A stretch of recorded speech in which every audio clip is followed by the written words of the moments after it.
আসসালামু আলাইকুম সবাইকে, চলে এলাম আরেকটি নতুন ভিডিও নিয়ে। আজকে এটা কোনো রেসিপি ভিডিও না, আমার পেজে প্রথমবারের মতো আমি একটা মিনি ব্লগের মতোই শেয়ার করছি। তো এটা আসলে আমরা ঈদের পরপরই আমরা হচ্ছে একটা মিনি পিকনিকের মতো গিয়েছিলাম, আমি, আমার হাজব্যান্ড, আমার মেয়ে।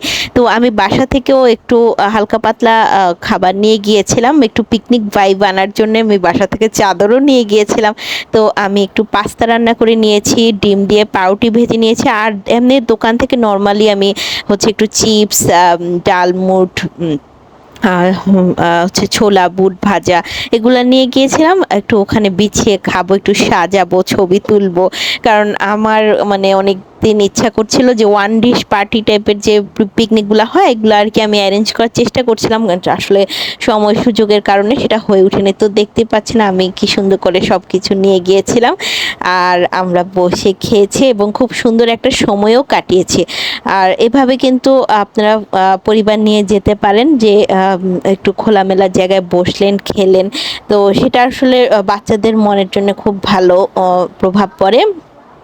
তো আমি ইনশাল্লাহ সামনে ভবিষ্যতে আমরা ফ্রেন্ডরা মিলে বা আমার ফ্যামিলির মানুষজন মিলে আমরা একদিন এরকম একটা পিকনিকের আয়োজন করব। তো আমার ভিডিও যদি আপনাদের ভালো লেগে থাকে তো আপনারা একটু লাইক কমেন্ট করে পাশে থাকবেন। ধন্যবাদ সবাইকে। আসসালামু আলাইকুম।